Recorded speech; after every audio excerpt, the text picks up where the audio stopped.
我就香菇，我做香菇。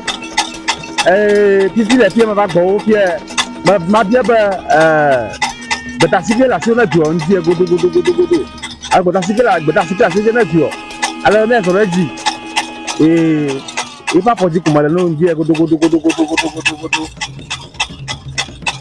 嘟，不打西边，哦，你看，嘛那头鸡嘛里头，啊，别嘛是，那别嘛是。Ok. Ma vossa. O vossa mioga. O vamos gatiju.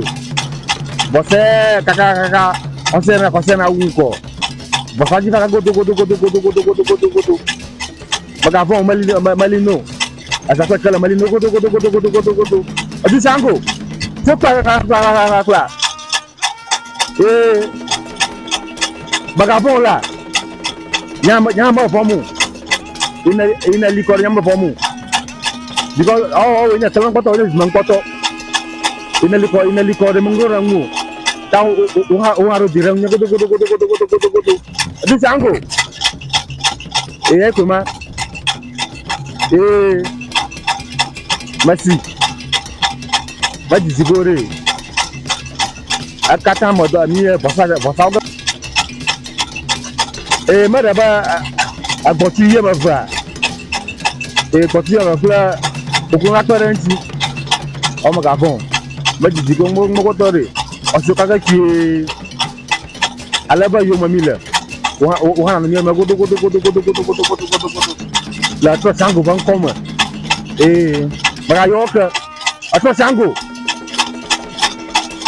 o kalame mache adoto uti yo kalame mache lo Kalambe machelo ho adoto ruti yo kalambe macheni awo kelo ho kalambe machelo ho adoto ruti yo kalambe mache adu sango to po ragbara never na mila ragbara never na mi godo la e wati sango asayo la joma o sansalo akaifia tamabuku bumema valelu baba. Kata ma bum na la vinya maka butamu sia asa o la do ma fi ma va ji sia balala na mo ro kwi ko hialo kama kanu ta ma bum ngaka dada nicho ha enyi nicho ha gbo sango be noko enyi fifia ogabanya ma fovo sade kaka ma fude gento mara ka go he mo lo ro kware ro nana pa kokata trona lo afi fafavana Akoko katana tro. Kama nyama reke gasusogere jomule. Nyai malo. Pinya, ngoro setselo. Akpo dada tonama. Dada tonam rakaile ata do mafia. Akpo oje do cha baje. Obaje aja gola shangoji. Ito oje doro. Gaka agoka tutu oje bofi ode do maraji. Ya la shango gbolo nyama nya goka tututu ojo nya goka tutu oja fi ododo enana ma olo sasa agogbo fikeji feto ni mo pe olo ge ma nya yi sijo popo do mo ma fa famu mo pom na vinya ga kala ka ku enu gbodo mo echo ha yi feveli agbo ha feveli ale si tona gboko na fie amafa ya do poduma esha gboko mala chirere vi anwo no fofoma e to bi ga kra ba ma na maka no fofo fia ovala ma fo nya na bona prejana vina bo ho mara bare aprida na ma fi doko a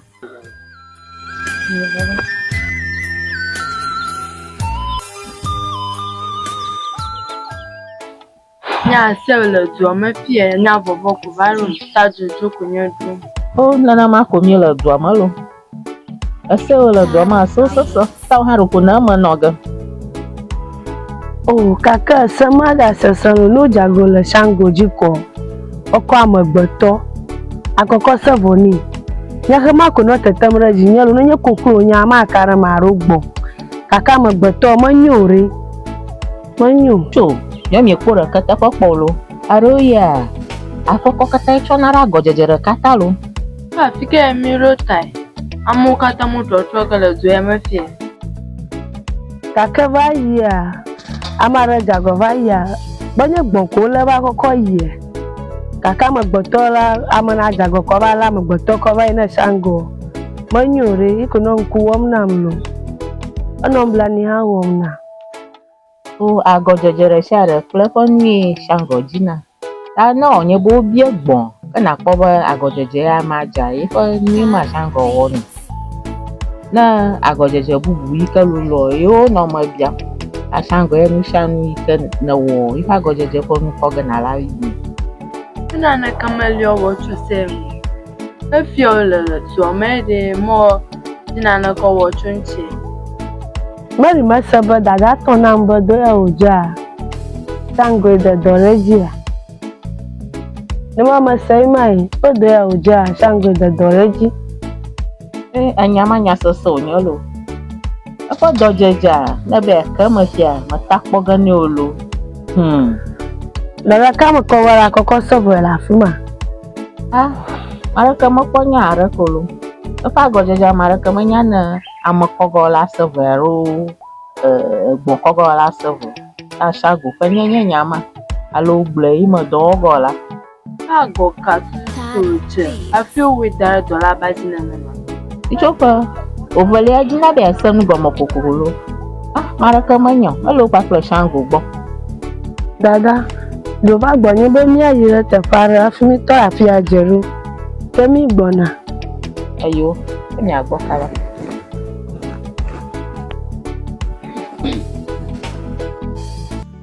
Ya fi abubuto. Mara kusha kumjibe myanya ba vosa ke huno ga. Menye nyara kasa chogbo re limje myanya. Shangu makpa bie na neke hana vosa areko.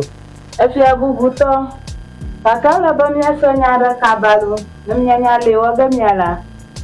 Nya tefe nyama na blola tefe. Efi abubuto ni ba miaji mo. Onubo bi na mi lo. Ni makpa se gba areke cho huno gbo areko. Tanya mi gbo jiri. Le huno ba gbo nyareko. Mana ga nyanya. Efi abubuto. Karo fi aba na mi se nyara ka cho huno la gbo ko. Dada to na no nya no fuma akpene na ma gbegbe ba sere gbo lo gba. Efi abubuto. Majibe na yo huno. Na miase nyara chogbo. Fifi ya uko nwere ongbo. Tami de jidi. No wo vo. Maye. Na magbleni. Na lo bloko. Eduoga segelo. Ayo nyesi. Ifi aje mi akata mi arunru re ta na mi amagare no biara ka ji azon lo mi achubala na mi aropilo. Ta ma sha masagba. Anya kata ke mana glo. Kunya wi ka kwa faran ko nsha na ile tepo. Le nyamanyu. Yo. Tana nyara ka medalio. Tanya se gba tora fi eji. Ayo akpa. Mama mi sagba. Yo. Aka mi aka kai ma. Yo. Tanya da fa manyelo. Afike devi etofia ova kuchina manwa we maji anywe maji au namchimano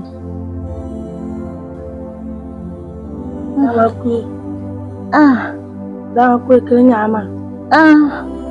Nyama langulo Akade. yo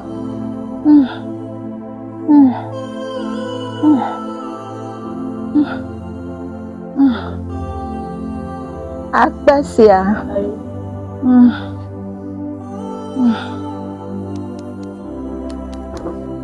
Maji. Au. Maji. Mara kuku inaho. Nyagala nyongi agbovenansia. Abakabalo.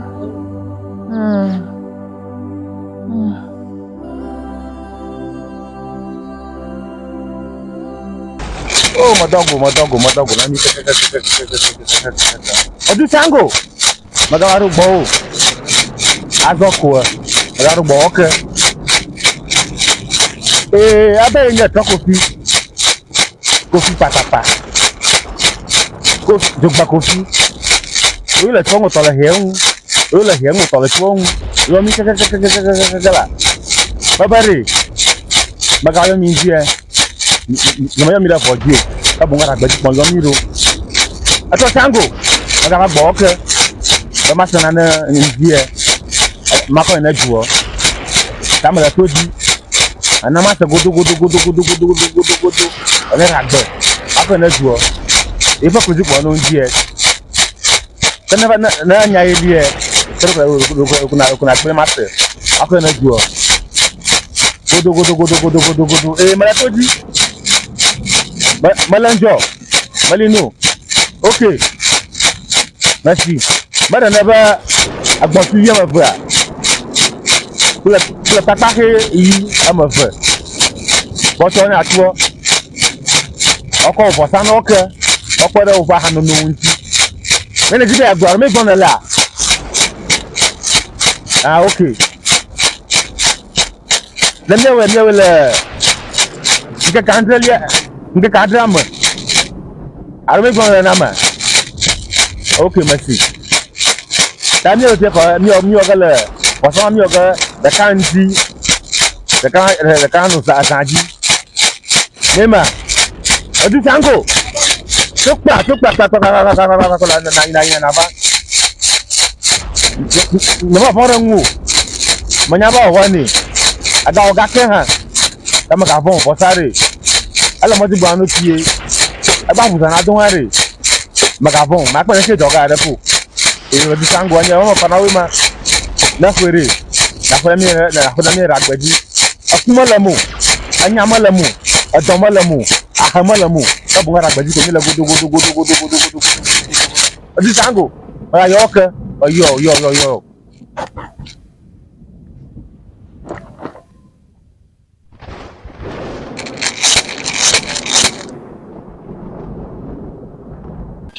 Kalame machelo.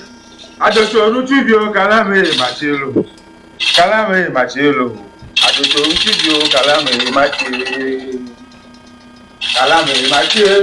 Adoto orutubio kalame machelo. Adoto orutubio kalame machelo.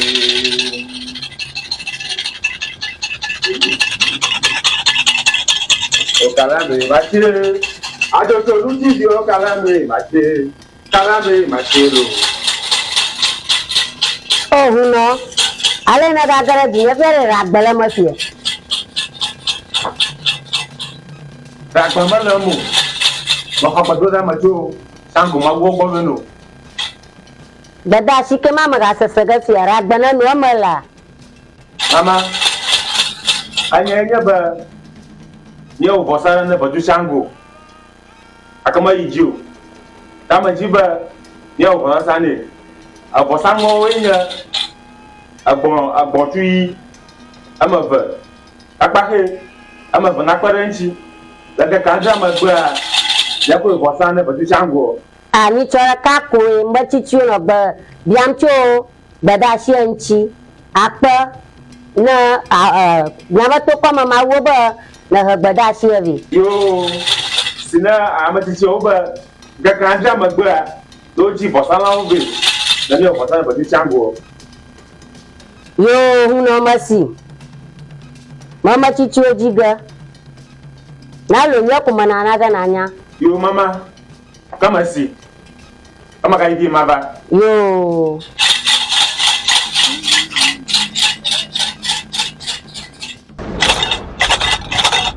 o ma to bona mila badu Shango aje kumila aje kumala la jore atore nwu manyabo woni awogara yo ma kumya no la badu Shango sio ba family afia olo badu Shango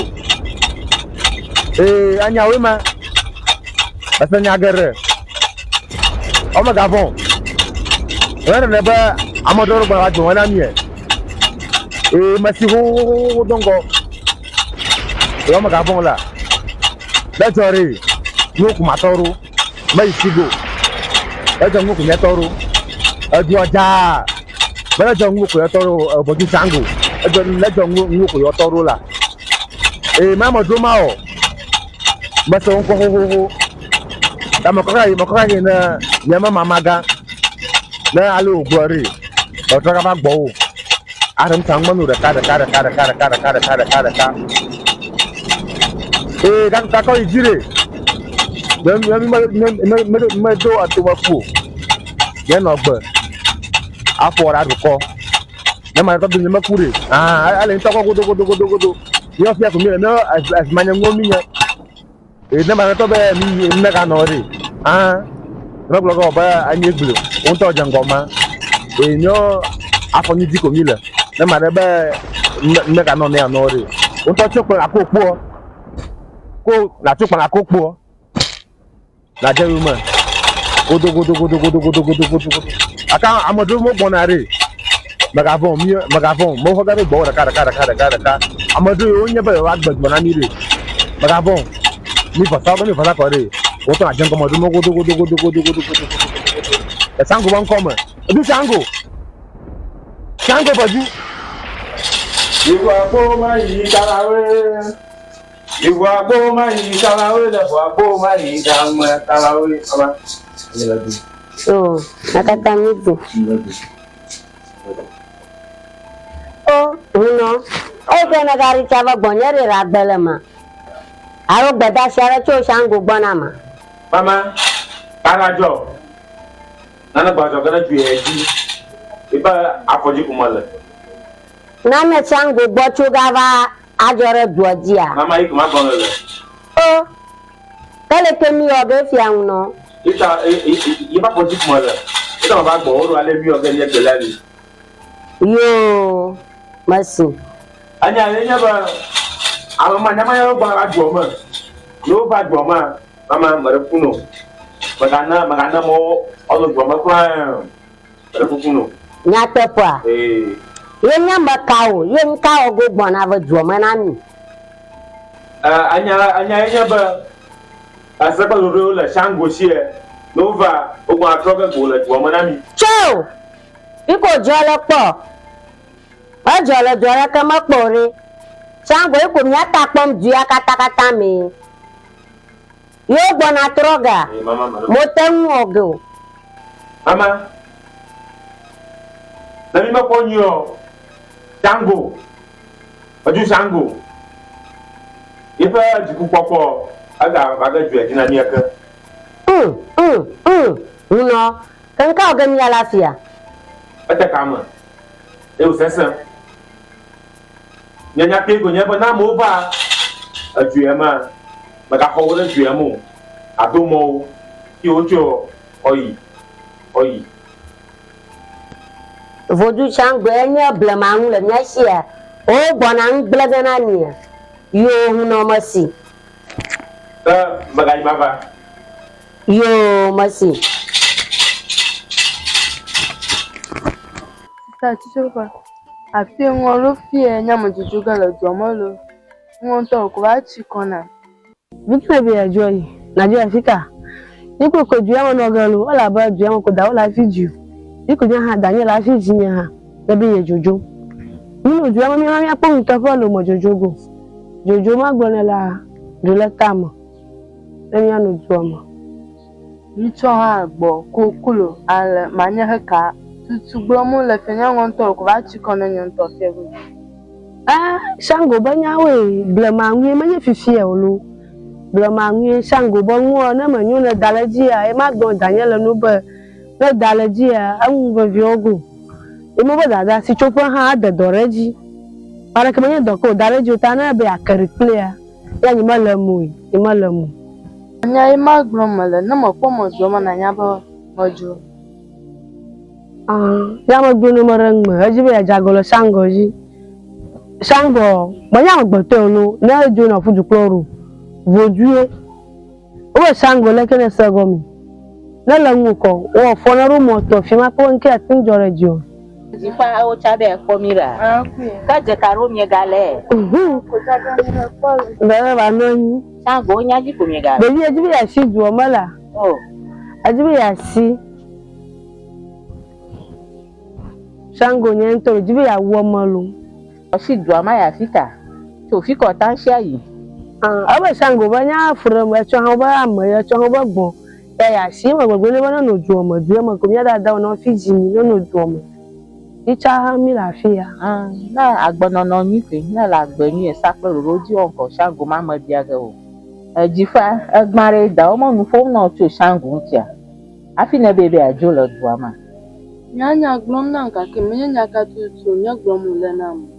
ke na biebe nyaka o nya glom le na ya di ma nya ogo mo samo no gboro mo na onye dada la shi pe la revia ba susu nye be ya shi du omo na ya jo ada danya ta fa to mni amaram ni ka kare ba susu ye ba ye je ba ku ye ya shi yo nya ma gbo mo ye de ke yo papa ma fi de ma sam le mi o mi anwu aro ma sam le gbo na shi na mo fofo mo ko na shi dada ama egbo kana don ma ho gave ye mo igbo nya to fi ko to mu la mo nya ka ha gbo nya to fi ko to mu la ta ko bo o ko ga na mu o le ka ta maru fo ta gbo sala ka amaru sa fo ntolo ge ko nyi to mala fo mo va ba ma do na ku mo do ga ni ko ga ho na zwala le ka ta o ta mo sama nchinya la ka anu hi ona va bia nyanya mo ko no fi o hi nyanya da gbabe mo ko ga na mu ayo magali acho agali akpo afodede o ta Shango no mo bia ma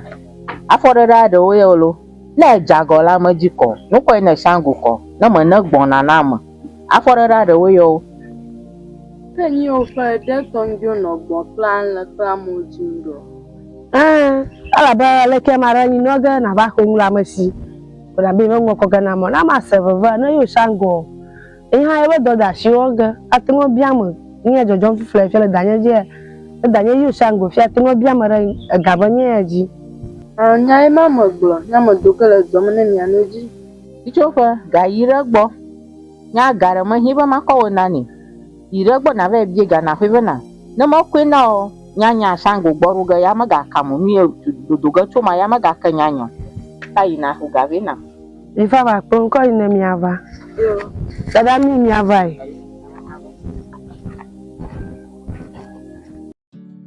Isto gono nore. Wala easy. Mo kaka kunya fos. Mala su. So visto gosto do aí vanya so so.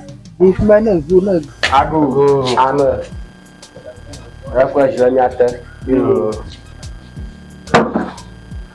yo nyawezo yo mama bonyefa afoka jemiela yo mama ma wi domi agara jomo play vanya ya kaka vanya na mi le jomo parce que il va faut que mieux mieux ta mi me plevo yo masem nyavanyao kaka juya ma maudaka pele miashimi subona la juya menye Shango kake mi va ba yo va maunya kaka gala juoma iko womsan ma bu bo regali e sike pa u Shango ivanya mi e ko ta ko vi awo nyama modaga nyano juya ma awo gbegbe nbarara tele juya mo nda kai ko le miashimi subona ya Shango tami tia fo eji nyajo mi emi abada zuma pia mi chova mi chiji yagajo nyama moraga na mi ba nyava no do ma fe nya ngbagban areko oh mama manya ngbagban adaka wage meva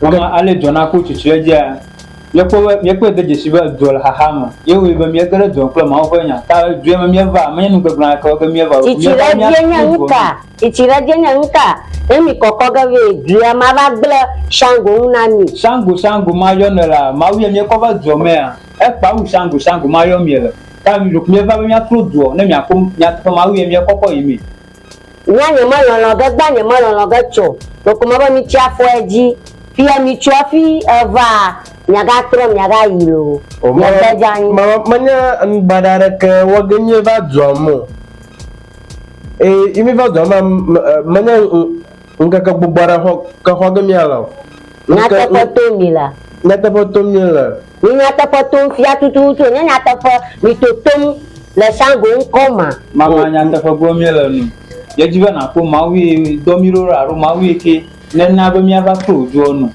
ala bo jolo hahama ita ku mi varu yo masi yo mama akpaba lalonami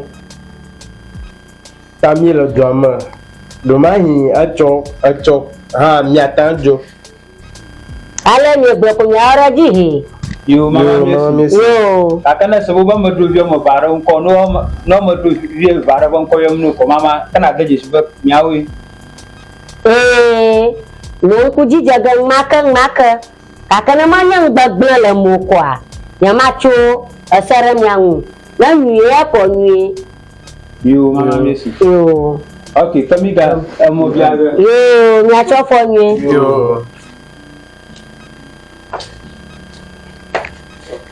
Voudou le donner sur souvent là. Jago voudou, j'ai voudou. Voudou. Oui. Apunya maglo. Badi ya perno akwaza. Mama kuna ba wa fo ya dunya de ya dunya perno. Adoda shile miashi. Adoda shile miashi bebo baba. Voudou ka subom miele jomaro voudou ka ele jomo fi o nyabo daona una no de doroji. Sango vodu. Voudou ko sango. Sango vodu. Isu bomo jokata le. Sango.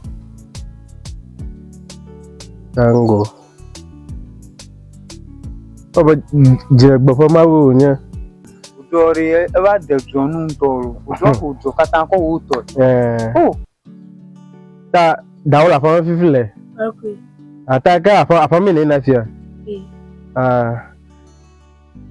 Comme mi ploro la lina mi akpole mi azo mi akpole mo na dadara adoda so ni ona mi ta mi mete mi te gbaga mi je ne be mi awo ata mi woga ha mi woga ayo ka mi ju na wadu ya mashango futu mono na ba modro kana fa lo nka ga mfado ne ba mono no ba modro na va zo mo yo mi fa zo mi fa ma unya kaka ga Manyolo mahongo be miatu no nyo shango mono nogo. Shango mono loga alaka. Alo ajiba dauna no mama fukaka. Ajiba nya ba la wana ka kana mi ba na shango ba gbogbo fura kana mi. Toto mawie subo miela ma watra ko shango ma yo nyo miela. Kama be de fia gbogbo fia fi mi ba ina. Mi va ko fia ano ba mi anu tuomo ina ba mi gaga ro tuomo kana mi ko fia kama ba mi tu mi e ko dana ajiji na ba mi ayego. Ta fi na ba nya agbo mi o gan baba ta ka mi jo mi jo ra kana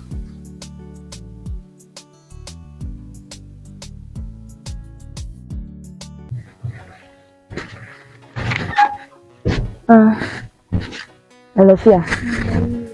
Dada do mai mava. Baba nyalo do.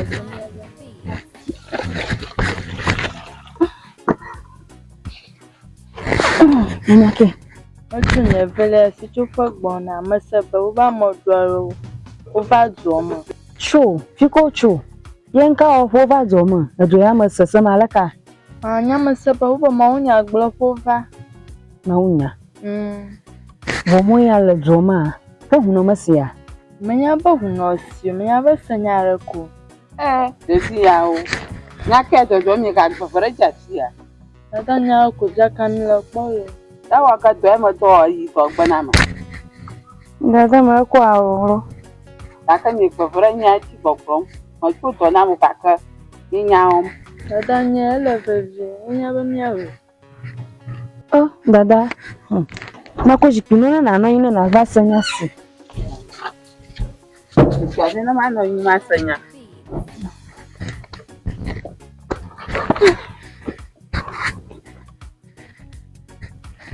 Oh, dada. Edo ya na doma yina. Jifa ko nyare va ko tumelo. Balaka. O ba mo garo ba duomo. Ba gbodo afa. Tinya mase. Mo ba gblom ni. Nya tafwa. Dada nya tafwa ma blewo. Sha ko mo lo go lo. Ba wi asupo mi le dia ma mo lo go yi. Dada, imasanya fiare, mo va vomlo. Ela ba shangwa, mo go. Da, o ba hu no sanya fiare, mo ko sanya are ko. Dada mo ko tiare ko ni. Hu no sanya fia. O ko ro mo ka. Awu. Fi ko chue, fi ka ma dro chu. Nka ji mo la duya ma shango duya ma. Duya ma ko nya bo va. Duya ma rudi fofolo. Ya mo yo le do mo ha mi ma da drum na mi o. O to fiara va dura diama. Ara jovo. Gaka supposed boy aka ji ma ji bo na chonglo. Bo fi oba gblen le duyam. Nta ga ni la chongo. Ni ali afi oji ni ha maka va ji ni. Nta ga ni la chonchi. Nsakele nyashi. Dada, na mo gbom bo mo joga mi agbo la bo subo le do manya metu do mo no ga tu mo joga. Na joga idukama. Na joga idukama. Ye ma ha gbom na mo. Ma drova va nya na pogbe fia. Na ka na joga. Leke agojojo na va do mo. Ko mo gbo to ko no votami. Na mo joga. Jifa, enye agbe mi dadala. Fe fa ma te jojogo lo. O joga. Mate jojogo sanya. Ta shin na be jo kama shango ji ku kwa vaja. Ti o nya jojoga yi ko shango blogi. Oh, dada. Dashin. Ene nya glom esege. Esege ma jojogo. Esi dada. Esege. Ni dada, fiana domro ma fuju mai mava. Yo na ba. Kaka. Na ko ka ba. Dada. Oda. Magavonte. Adoya ajojoga. Masaba adwapo vudu de dorojo. O magavon ajoga da. Ayo. Merci. Aka shango vudua. De doroji nyeta. Yo midashi. Anyuga. Isia. Dada, dashi nyamang asie. Shango mawu nsara kamala shu. Mawu ke subo mi le nye yo azebata. Iko doyo go asia. Ta mama blonel be mawu ma aro mawu ya yone be shango nsara kamala shu anyi gbaju asia. Nsara kamala shu. Adoyo poge magavon asia. Nyanya iglomele. O dada wo magavon la. Mawu ya subo mi la ma naga ba nyadun ko. Eyo na ba mi va afia ko. Kareji ba adoyo poge godogodo. Ola. Igagumi afa gbola. Ao. Nyanya iglomele. Shango mawu ori. Ma pawu mawu ikenele miamu. Ye ma pawu mawu ikeno worura. Ta hame bagaglo ya mo doga fogo ko asia. Mama nsara kamala shu ya nyi gbaju nuwe. Ya to ma nyi gbaju nuwe asia. Ikarejia. Nere mi kareji o mi gano gblomo. De mi kareji pa mata mi nya gblo. Maji. Dada. Oble na oba no jula. Maji boba vuna no tajina mo. Akplo oju efo na akplo oju asia. Dada. Ina mo popo won ko wa no la mara se. La shun no la ma se bu wanyu. Oh. Evi. Dada. Oble na ola. Ni do to nya glomele. Nya glomele lo. Dada mi gboglombere mawu ma yone la mawu ma anyi gbaju nuwe. Mawu ya subo mi la yiva sinu do wo iko ka ko wo hama han. Ta wo hama ko yomne la o rashin be kana wo wori. Adoyo go asia, adoyo poge. Asanya gbe. Ale ona ojo fi aje mi nya je bodura go. Enya ma gbon la nya tafe. Ala ba dada ko khosema uni. Ta je mi anya dara khose. Ifo osama so. Ya je mi fi be me ali no wiru ranyi. Aha. Mama yo mula nsara kamala shu. Nsara kamala shu crown. Ah. Okay, dada, o magavun. Afu mi do gbarasia. Meno gamen. Yehowa mawu no gbonye. Meno ajume. Yedela Yesu no gbonye no binyewo. Meno tomede. Mawu fe gbogbo no gbonye. Mawu fe lon ya. Ena yenuku. Meno gamen. Yehowa mawu no gbonye. Meno ajume. Yedela Yesu no gbonye no binyewo. Meno tomede. Mawu fe gbogbo no gbonye. Mawu fe lon ya. Ena yenuku. No binyewo mawade oli. Wowo ya oya nugbe. No binyewo mawade oli. Wowo ya ozona molo. Nyatefe onyebe mawade li. Ya medona lo. Nyawo ya ve mawu ya. Me ya nugbe o. Meno gamen.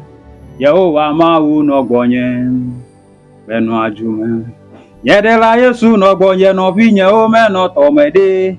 ma uve gbogbo no gbonye ma uve lo ya ena yenuku no binye o ma wa de oli wo ya nugbe no binye o ma wa de oli wo ya o so na mo lo nya te fe o nyebe ma wa de li ya me do na lo o ya o ya be ma u ya me ya nugbe o ya do gbara kufonu sekata to di fokro anyi gba ola papa ye da apanu ndi am ye tunu chuko kwekura dodoro jinu e wa mi esa gomo be do yo lai na nye papa fisha afike na nkunu papa mi varo to ugbo e wa ye ko ya dada ko bra shomo ya dada le haharama fisha afike na la mi nya be ko na oboji e wa mi ko ya ma ko bra shomo la ndia papa mi bia ba onu sama na shito ya ba dolele ba nu sama ma e wa mi ko bra shomo mi bia ba onu sama na yodo ya ma yama va gbe bible la show melendialo papa yama va gbe bible la show melo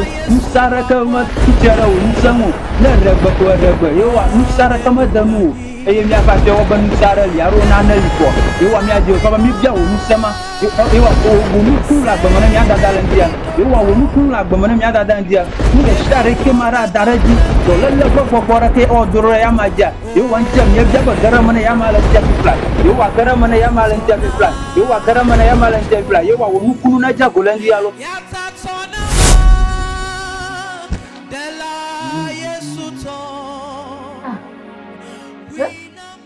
Jamani. Selamat lo. Yo apa now?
Dada bam miek menawe megbulo ba mawya subamela nsato nya ifon sam nsara kama ga pe ifon so nsara kama ta toro wona ba eko ba awko awo na regbe ko nu yeke be ajoko jona ma yo na la ma nsara kama su anyi gbaji bonu wona we na people have na be de view ebe achi ala fia meke we gro mawe achi ma iko ga o ga ko wo bo su obovojo ga so bom ta na mi esa bom afie kwa anu wona ka ta ma obo nu wona we ana kamali la nyi gba fia nya ma obo nya abusan no nu wona aro nya fojora ka nu wona ya tafe ne yo dom mahaya alo manyenye me maji manyenye ya oh takade mofofomlo ba shango mawa achimya yoma meke me shango ma yo na ba shango mawa ya kominya na nu sala si kona chimya yoma ya kominya mi o ma ofa viwe mienye ma obo nu na o mienye na ye nya nya ma ofa vi tutu kona chimya yoma nkwa ro ko na nkoko yo ala o mi abale o wom no lo ma joga mi aji sama mala sio ayo masi ka akpa hanami kaka he mi va fiare mi anya zozo ala ba nwi ajo fifi la fi amanya ba shango ma wi e mi ayo machiga ta mara kuku na mi nya zozo la duama dada yo mi siga ka maga fo crown asia maga fo crown mi ma wali plimi ta maga fo ra mi an crown Oju shango. Ala ko jo me hala. Mo yo vu. Tona me. Oga to na mulo. Oga adinara na kulo. Aka adinara daga la ko because anyamanya ba lita adinara daga ko. That's what I mean. Egbe ma se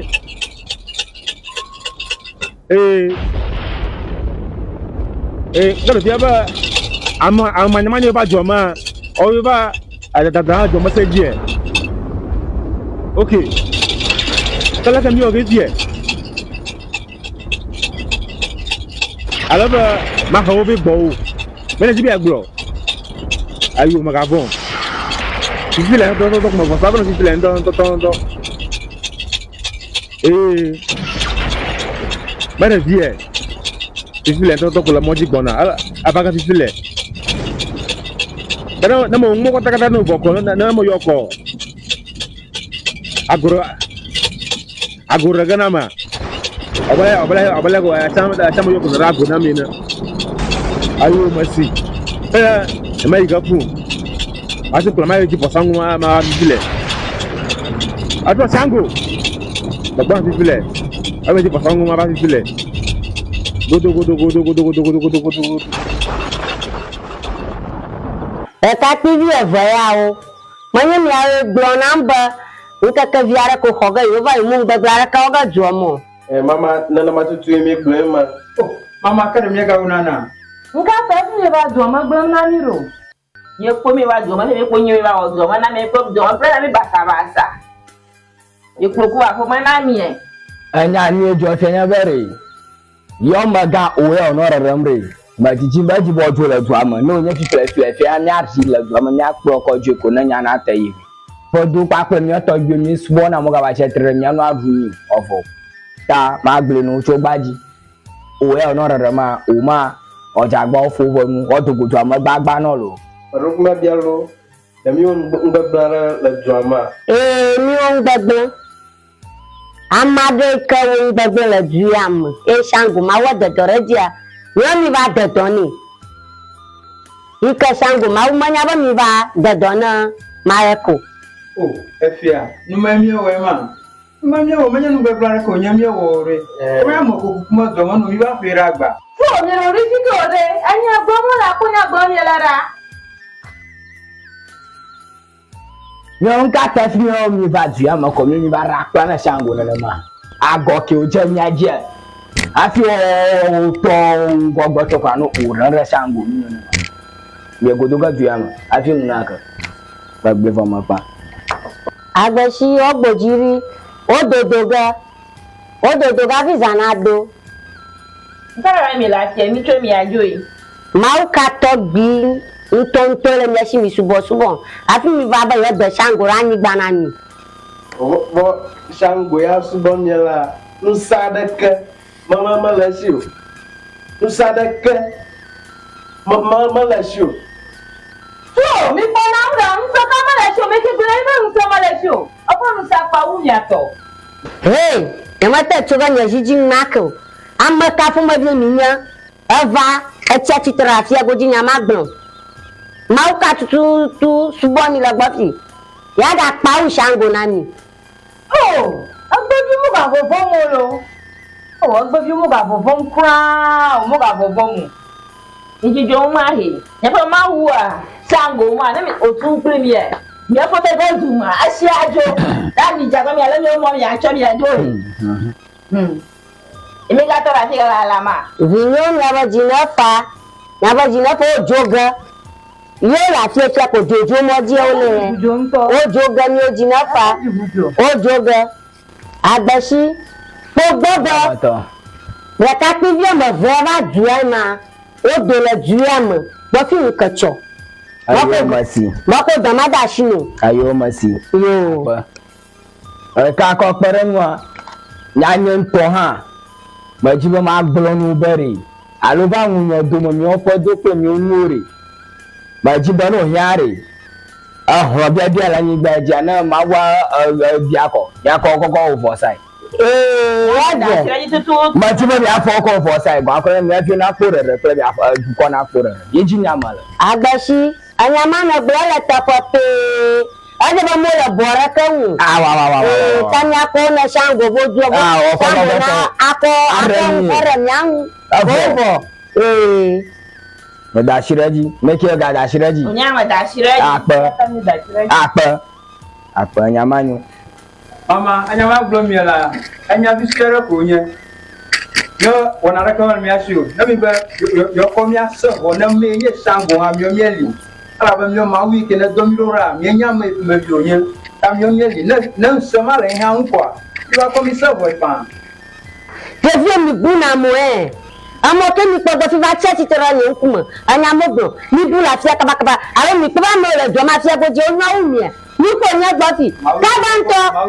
Ni ni shango ko subo de mi le. Emi nya ni o mi fayi ko. Ni hayi. Na ma ga po ni GM. Agbashi mogbomu na maliko mara da va fi ka ma fi ego va gbo na gbo. Ntu bi o mo ve la ko ma fi o le do mo na ni ya. Mauna na kplo awa masegba ya nye to ba ko me ba shango to me gere hu no to gbore mi akọ kaba maba kaba ko nu ko na kaba ayo leke na pe ayo ya pe ma ntinya no la o ye gbeda sele ya o ye la bo ba be o ba regla to mo na nita o ba regla ja chi mo na nita mi akọ na mama na ga shango na o to na mi o fi na porere apa yo nya o fi ojo fi akọ no mo tu fi akọ me na o kata o kuro ga fi akọ ju re shango na tutu ga na tutu oyi kaba o po ni nya shango o na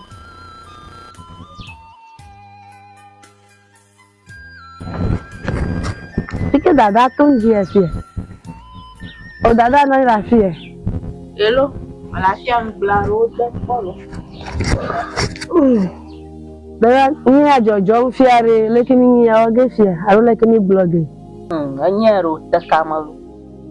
Ka fi ye varo va do mo ko va shango ko ro blogga. Aro te kamalu. Te kamanto. Ma sibu dada na dada to na ma. Abo shango de doreji ka ka de do ne lu masie. Anya ma we nya di mo do masie. Tare shango duji kwala gbegbe ye de dora ma ji a. Amaro na va do ma ba yo va yo do ma ma. Ta shango duji kwala gbegbe. O valia ji fa ma ba gbori. Ma sanko. A onye ma sanko lo. Ro vo hote. Ya abi sisiga lo onye ma ya ba shi aro le ta. Ko sisiga yi. O ga vo Dua kosa beruru, oli koko kucumnya tapi kok ngoli. Yo va cumyo haru, ta yo cumyo haru. Ta lenya ruro ko, kumya sara ruro jiko ho. Dada kemari yoga avo sange fie. Maka kimu ga ko servo ma fie. Avo ma fie meka ba vi ko la ko servo mai. Kemari mi shango shinu foga. Anya o glo ifo vo sagole. Avo ko sanga kwi take dada do mari vovo ntolo akana ya gbeja go vie ko avo mu bi egbon wa ma bi aga ko mi ba won go ma asam ojo ma ari vovo ya bu ti chofa nana ma ko mi le ma fi ma ju ma gbon na ma ko nya valera ma kaka ju ya mo ba nya bu ya sese lo acho ako bo amaja go ko bi egbon ro amo ko avo Enya hama chumanga ho. Afi shango na ivavaga.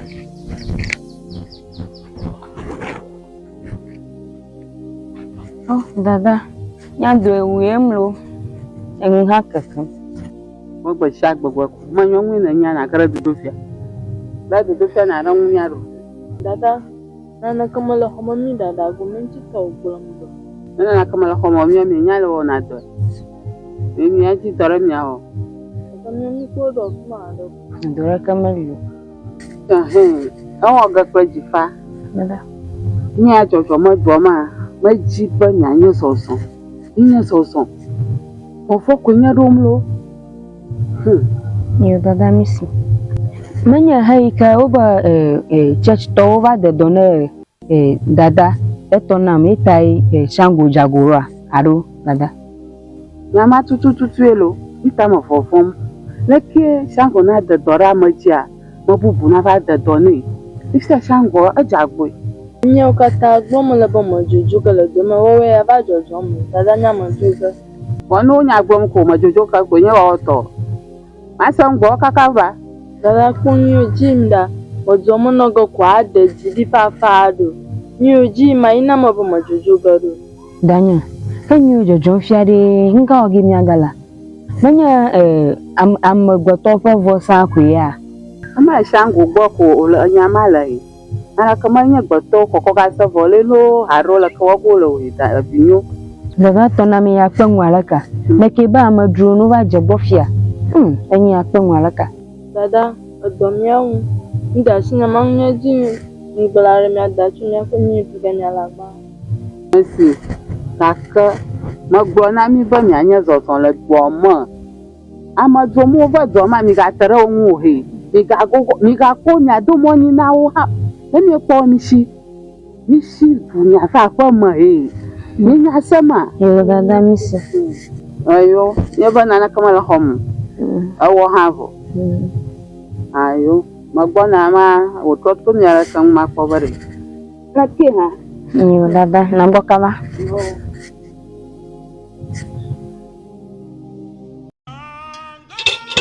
Oh madogo. Oju sango. Gore bo mata na ore.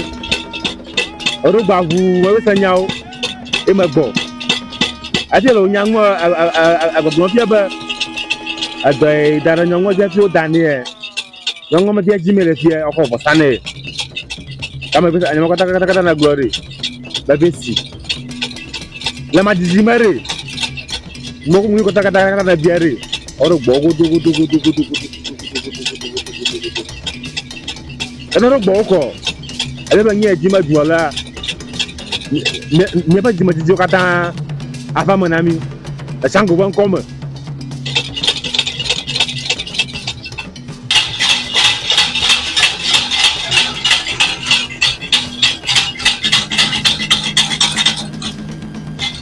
Mele ko ga jena ga gere jinya ide ya. Mama. Dada kenya ba. Odu chango. Aba yam yako akono vie ba di nchuzi. Ako asevo. Afiji ko munachi. Mama mara ko ba afoji kumala. Ni adanyo nyaye ba chango dia ma. Mara ko mama yi. Mama anya ko gbo mo la ba na joge ya jo jonro. Edo e ke ko tara nyonwo ji ko nyonwo ba de so ma ne. Yeah. Dami yo ko na choka mi ala kora anyi mi awu mama do fitile. Afiza na do. Yo, ebi tanya masi. Mama, kaka mo do ya mo gbo mo lo. Mi ke ba ko na lu ko ra pa mo tie. Mo bu na mo kura. Mo yan ki jo ya ko no ko ra pa mo tie ba na o. Ebi tanya ni oji mefa. Ale ni oga gbo fi o ka to jojo be ko. Ni oga. Tani oji mefa. O joga. Yo. Ale to ko ni aba ma un ko bloko. Ya zoreji, ya joma na fa na mi ano. Kakade, nu blani ntolo. Blani nto. Oh mama.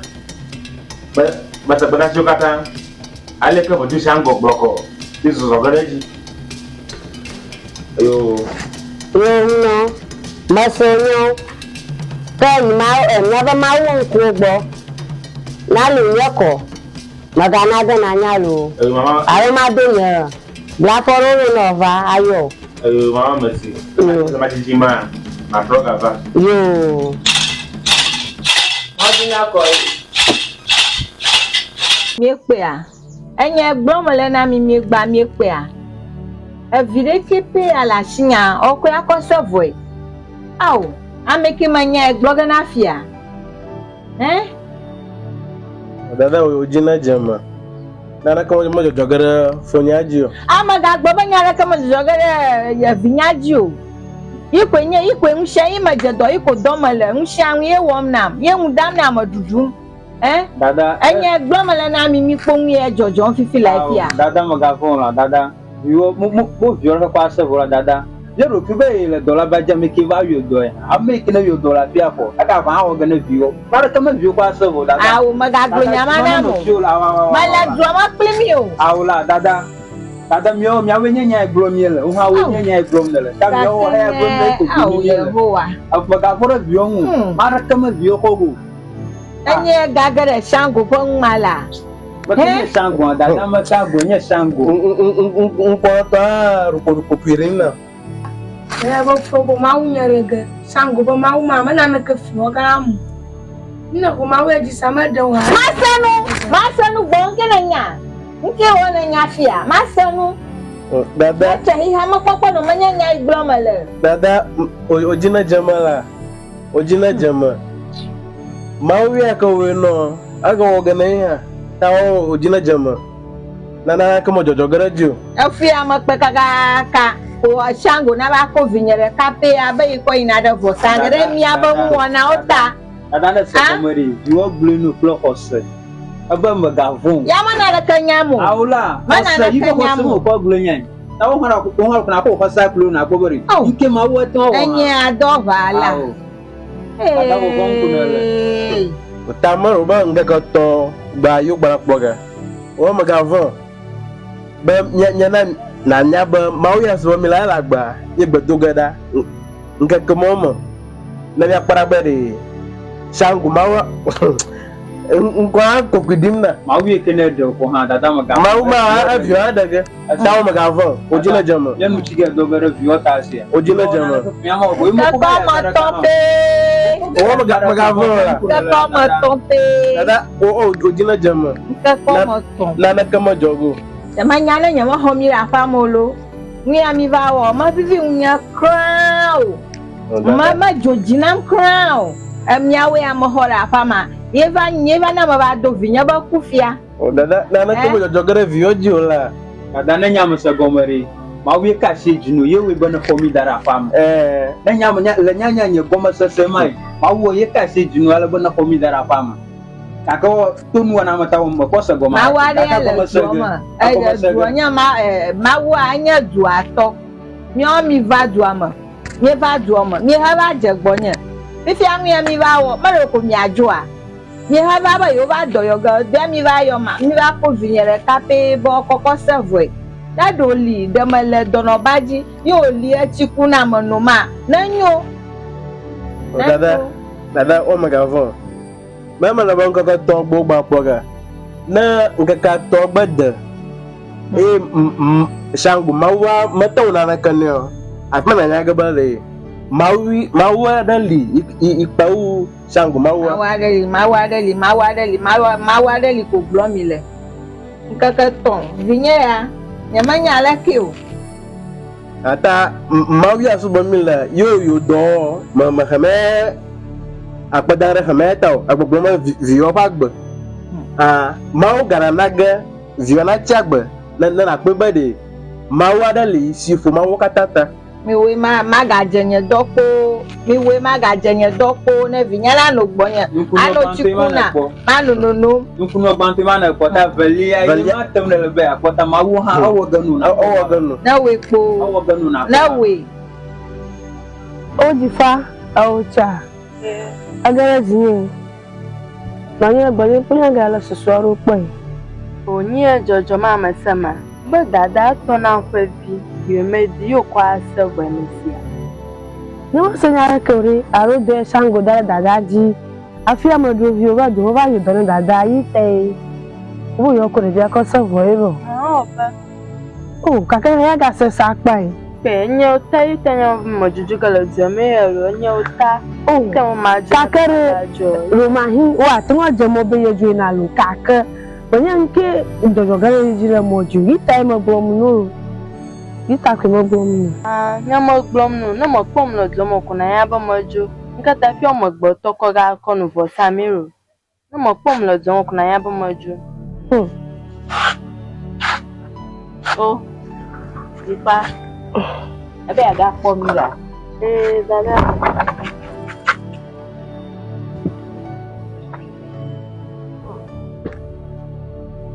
nó không một con lo ra bị chồng của ha nó má ra mùi gì mấy giờ là mày cái nhà phải đều rồi đi ba gì nó không mấy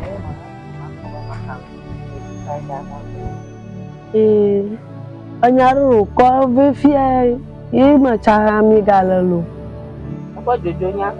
Aulo dada to na mbanya ko wo via la ka ko akosevon. So dire ke la sia. Ah. Punya gloma la ba mo duro ko sia ma. Uba to shango ko sa ko ru. Ko ba shango ko ji ko ba. Dire ke la sia. Dia o ko gala sia. Kada kakana shango ba ji puna ba manya re via ji ovala ore ke ba mo do view ke ba do ma wa uji ovala. Wa uji ovala fifia vi manya na ka chula na ka mu. Ola twa ko savora mo do vita. Manyore shango da dora ma bona nya mo do je go be ba da dona ma. Ah, shango ko ro ma. Ko mbla ni ba zide ke ala sia. Yo ko gala sia ko sa ko. Nyanye jojo le to mo finya ko ba ta bi na mle to santo. Agbe o je ko mo do to fe bi akonu do tami. Ni o time mo jojo go bi mo ga ju. E mo joko nyaro ko maga nyaro ko segoro tu. Po atengoru vumare sango na vumana jani fulolo. Ya nyemulo jojo ni e mo lo. Ko ma gbon no chele ka na mo ba gbon no ma janwo. Ko wa ko sango mi go doga. Mira gbo mo wulu chi wa to ga baba ga ji e mira kuku no welu. Ti chomajo. Nya danya dom dore tai ti ma to ko mala. Ape. Oh, ajo. Ona da o do ko ye na ma ba pa ko ka ma nye we nye to. Ko do le na to ye.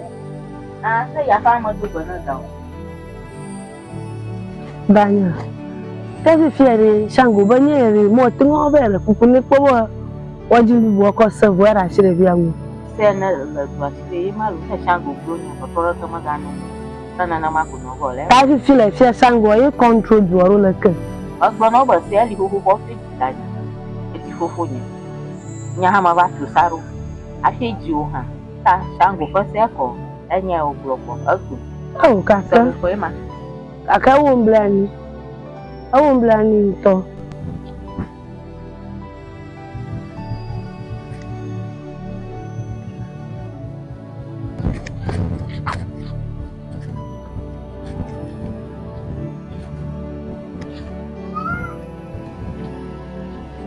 Dada. Ayo. Nka fa ngba mi na yinene ma. Nyagbo. Mi gbo. Moro nya china moro dada nka fa tama bumi lele. Nko jikin avano ni.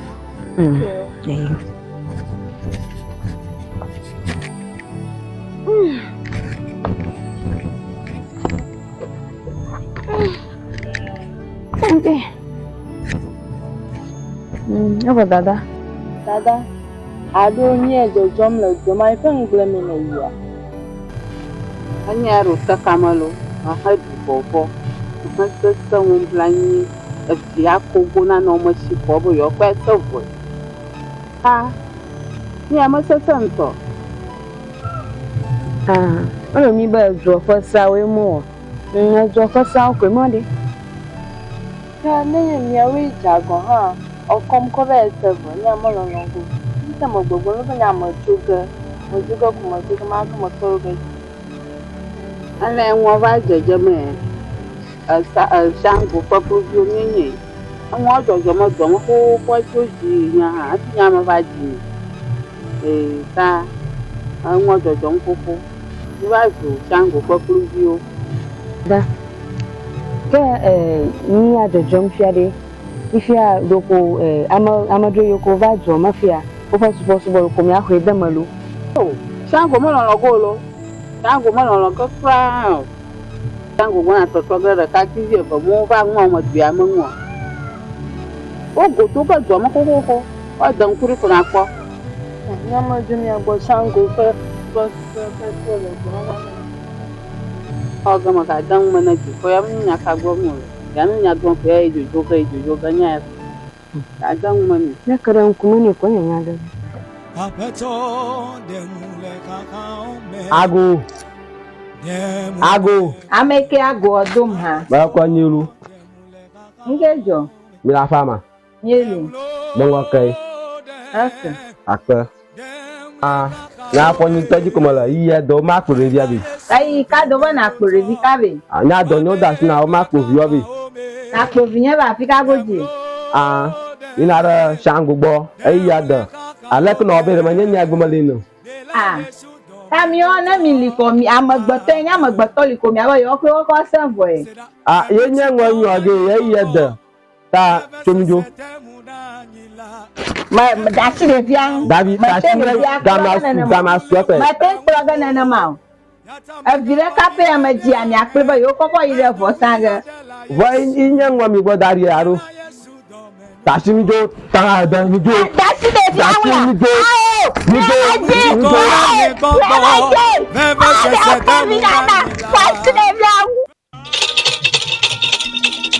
O madogo na mi se kwa yandra. Au ga sugbo sabe na ngoto wa si ofo. Yo mi kala. O tagu Abuja. They say drinking no good. Let that bada for bada grand. Ablakati. Yo mi kala ma yo mi re ma yo mi atoji. Yo mi nyaji. Ato sango. Yo Ebe to gba kofi patapa. Ta vide ke la sinya. Yo ple ko ina vo sange fia. A o nyaji. Anka tinya sangwe apenya. Ago. Ama.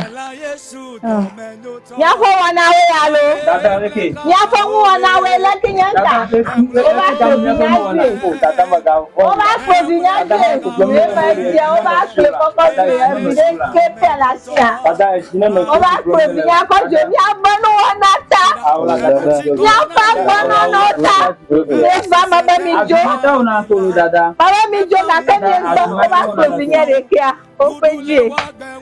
Opeje lo ye malo. Oyi na foga somewhere. Tango.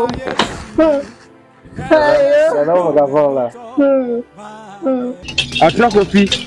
Oyi lo chuo mo tola heun. Oyi lo heun mo tola chuo. Yo mi kala. Oyi mi takbela.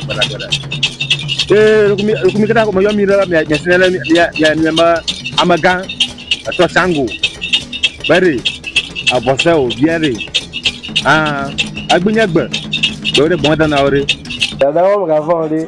Ba mi nye gbedogada. Ta to ni choma o mi je gbadudara gomo.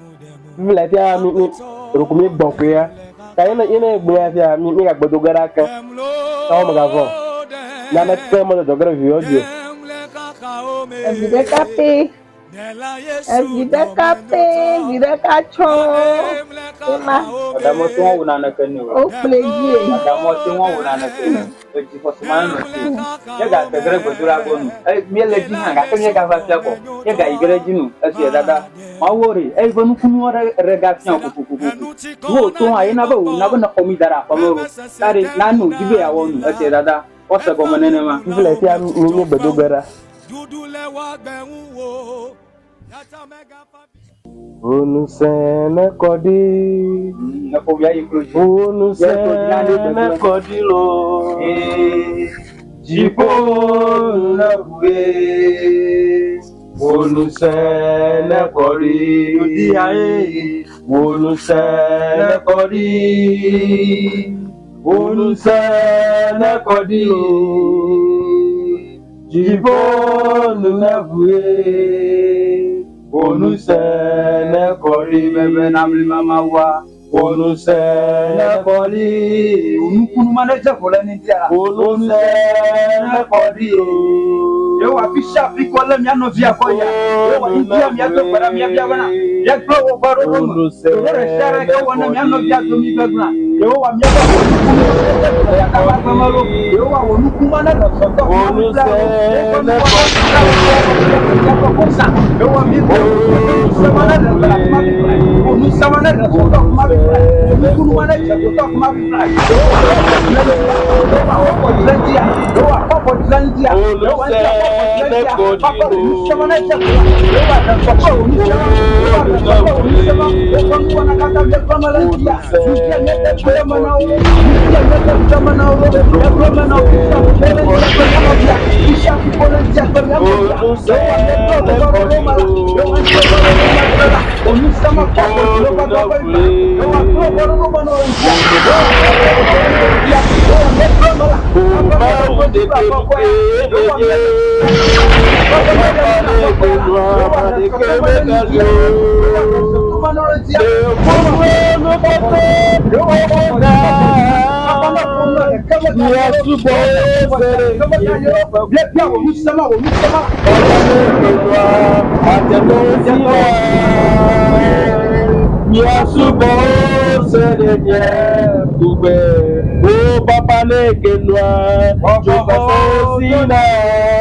Ni kare jiba mo na na ko gana binyao.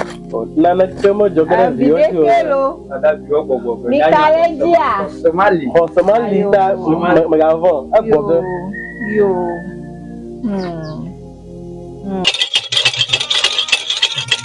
Atwa sangu. Baga yokela. Bayo ede. O mayora la. Lako joy. On te dit aro wana rakoto wana koto reke tatia masa aro na bile masa aro na rugba awre rugba aga jiga kan aro awo ko masi kala kama zongo ke bile masa ado tango ake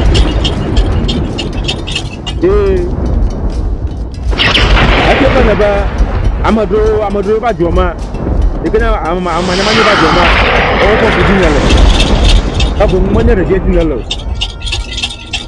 awu ko kada dia mana signal ojo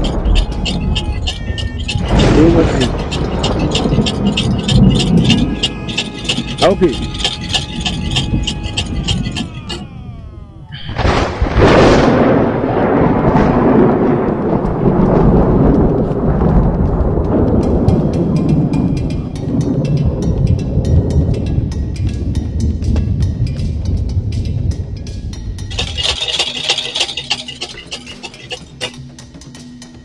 to sango ba ma gono ba menya wo ji mailo ka bongu amadro afa ba joma abada totola joji e o fo futi mail tama mala singo na jo kile to na yi to na jo kile to na yi to ka ba na jo ka ba ba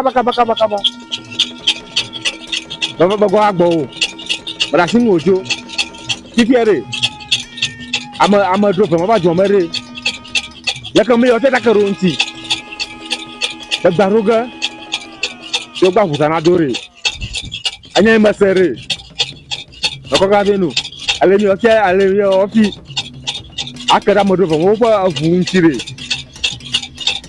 dam yawe ayo ni mai ga fu arugba da cho chona mai mava chango to chango mo yo ko la ba jo mai na fo o to no me ko na mai mava Ni kare jiba vinya gbogboga. Ejila. Dada. Ya jima la homa na molo. Mana no shu gbogboga la. Ada wa le gbogboga. Asia, afofo ma pa gbogboga. Tama no mi ashi npo ma. Ma o ta gbogboga ha. Yo. O ma ga fo. Yo. Ada kemeli ta o baru mau ju. Ada kere kemeli na ma. Ma ada ko. Mana no shu.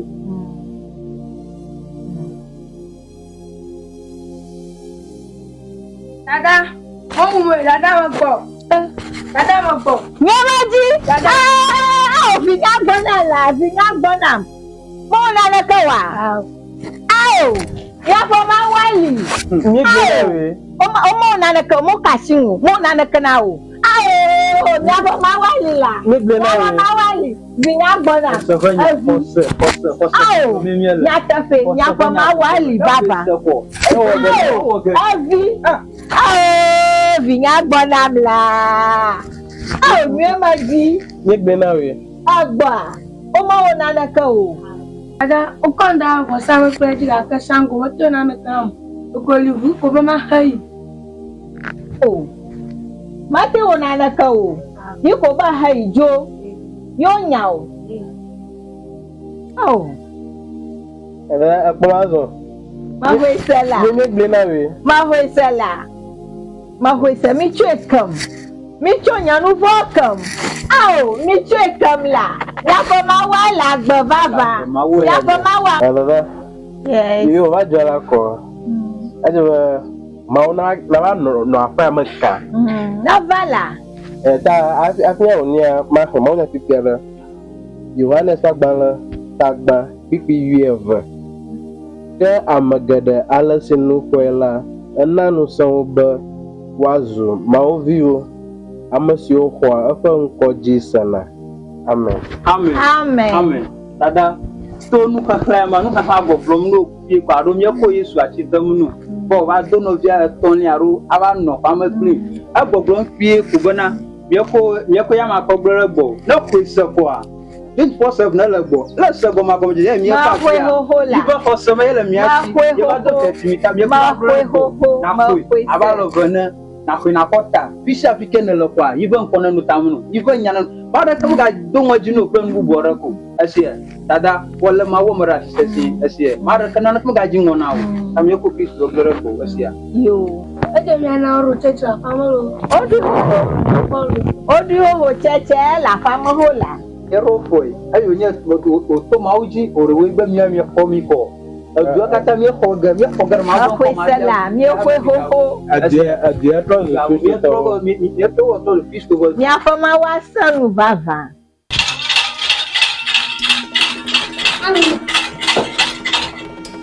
तो लेके उनो लेके नगर जिना पाताला पे mama okukuru na mama na to ma ko ri o bada se ba ko bi no nya ba amadu ba joma o tu sango ba yo fa buji la ba ko pe bi le ipa apoti ko mala loho ko kata munola kana ba ko ba kakamala de nana rugbadama mama fi ba bi la ti abulan kutina eta mala fi bi la abulan kutina eta mala ti ero abulan kutina o mama re ku ayo mas.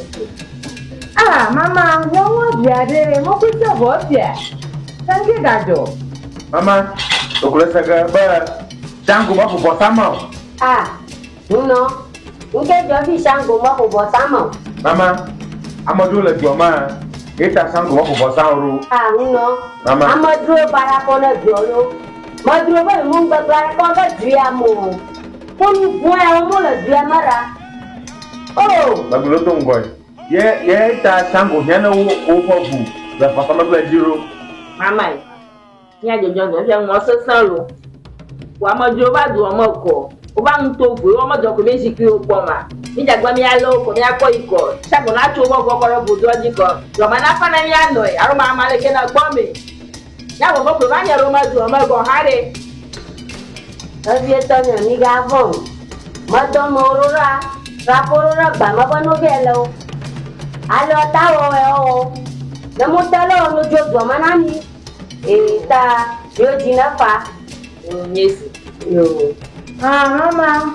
Shango be nya no go buta. Ti le share ikola ala bolo. Akokoko yi. Yo vinyo anya kata pe ma. Nyoto mi bona la Shango muri. Nyoto mi nya no. Ta Shango ba bisha kiola no bera do mai o ga. Ta Shango o ga. Do ba ha mi o la ga. Ale mi o ga ko ivo sagbe ko. Mi o ga ko se boy. Ayo, yesi. Uno. Mama. Ojina pa. Waka ira ndema. Na lo yoko. Asaga.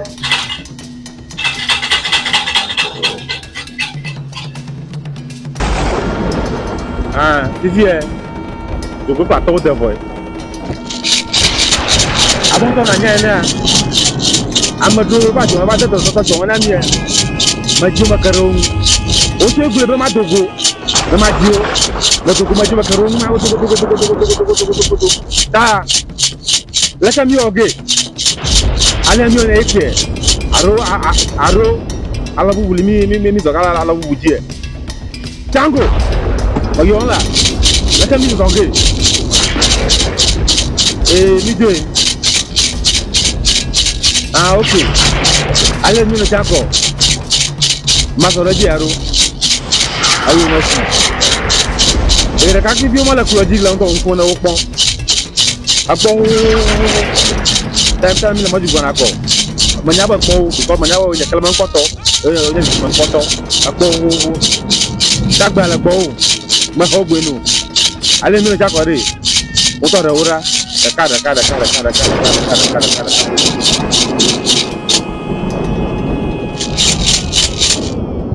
Django!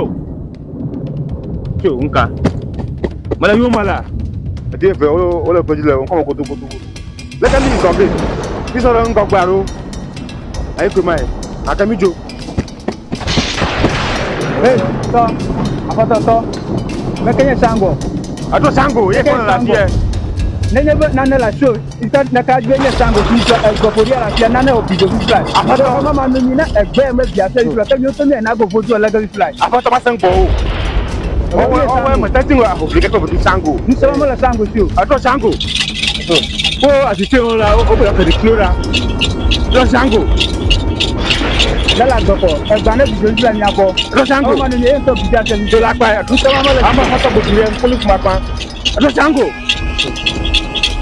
Tonda baji. Batanya Shango. Ajira kama baji. Batanya Shango. Shango. Shango lisi ko jona egba na la Shango de roji ma ko kara. Ama to bojiri la. Ama manu yen to la ka. Mata ho gele Yen to la ka fly. Shango. Ba yonlo. La bi o as mani mo o na ka nyamu. Mata ho gele tunyo. Egba na Mio. Le goto. Sami. Le bi mo ka pro premium. Ebido mi abo. Ma yen to manu yen to jola ka fly. Shango. Yen to jola ka fly. O to nya o so re bi ebe o a de kare tu. Shango ni ti o bi na po ma ra ko bi bile. Ti àwọn bi bile ma po. O de bi o yan. Mo te ko bi ko ti Shango. Tonda boju, ajere pe boju. Mo te ti Afrika klo Afrika ato ko gere. Lo ka ti a ti o so ko yi. E to agbo mo no. Le ji so onya. E ji onya. O wi ba de ro so me aduama. Ka Shango. O nya bro. Obana wada tisi ko. Nana agbomumu o. Adi jo yo ko. Agbomumu re. Ajo bi ka fifile. Onu ko jiro ko te bara. Shango.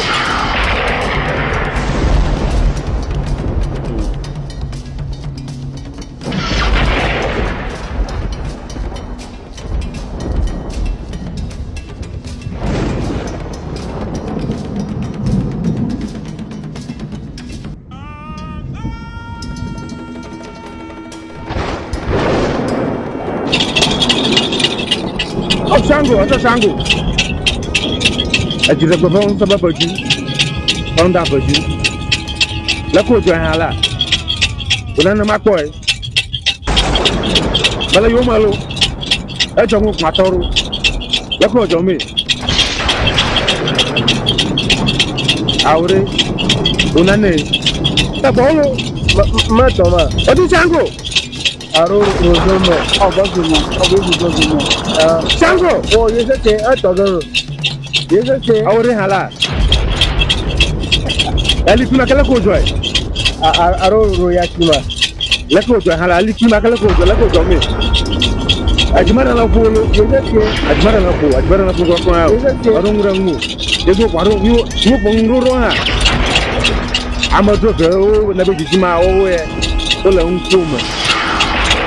Bayon na ho atu alabare yeko adorela eju eba fodi ko amodo fe oba owe onto ko apo hu mene ka glogo na ore kala ko do me boti tangu o afoto o mama toma o afoto na ko jo o mama toma Abato. Tiama mana bawa ponyo. Bonyo kwa.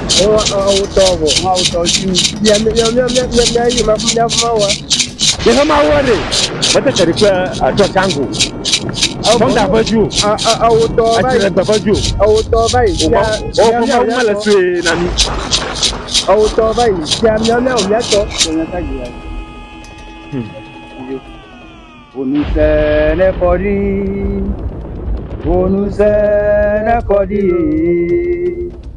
Ifo nuna vue Onusene kodi Doya ye Onusene kodi Shango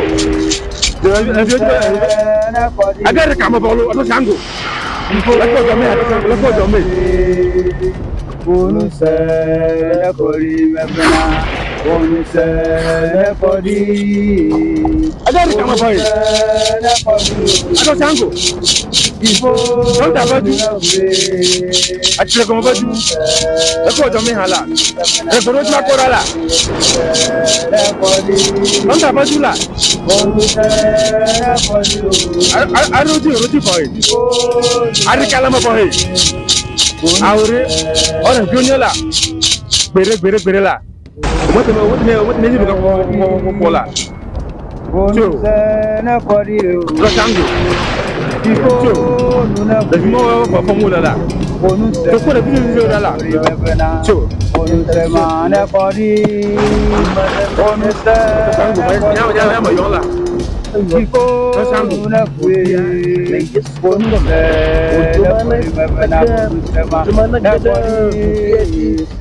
Ako jome hala Shango. Ojo pa ko yo mi pe hala ko jome hala. Ola to mo to la heon. Ola he mo to la heon.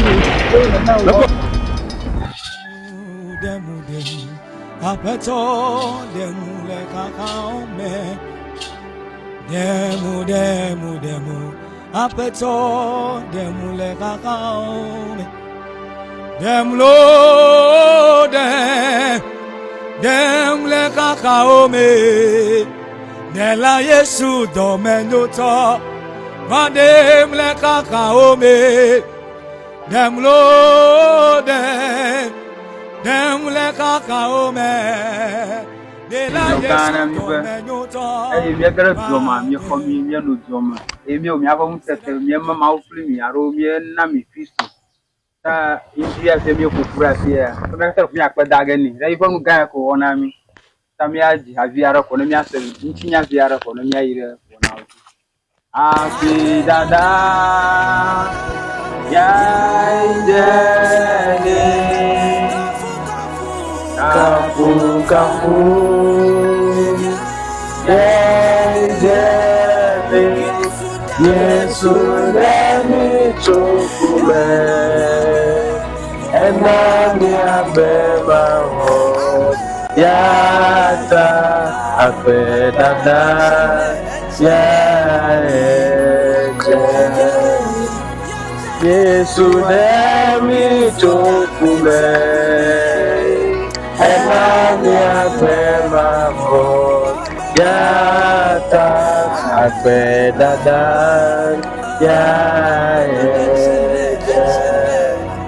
Amen.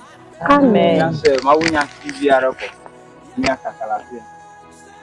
Yo ta nyalon ko de Matthew ta blavon ni to pipi ni pase de blavalia aye Yesu ta va ugbo onu na ugbo bana o chono se kata sile jifo ple anigba jila de asina mi he ida woduko kata wanye nya nusrola o nya de chitana o de fofola kple vila kple gbɔgbɔkɔkula ƒe ŋkɔme.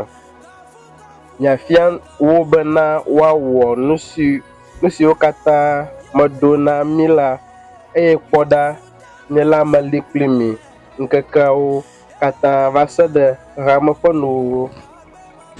Amen. Amen. Ta enya kia mehla ye ɖo kpe susuita nye eva dua me ɖo.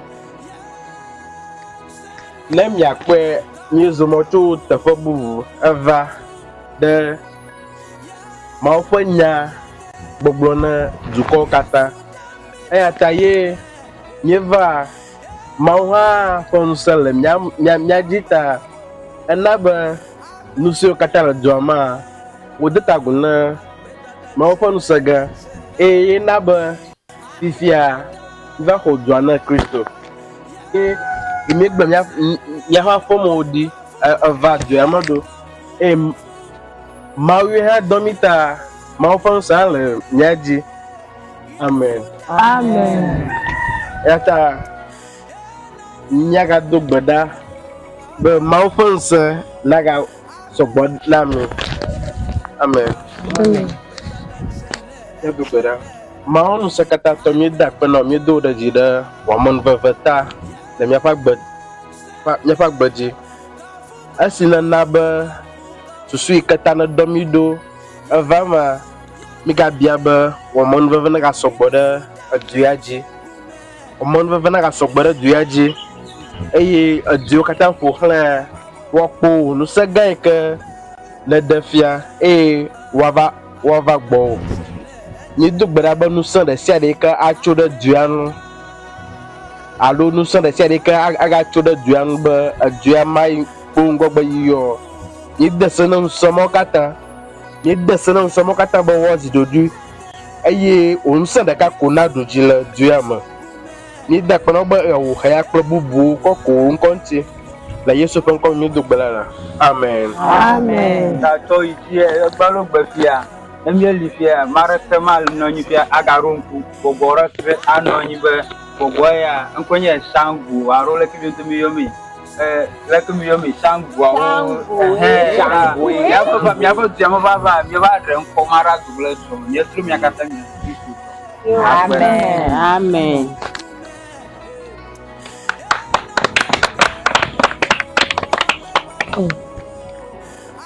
Yo, azɔ dzia, egba, edua etrɔ du, ŋutsu be edu. Maganye gbɔgbɔ bubu aɖeke agade megbe ne du o. Amen.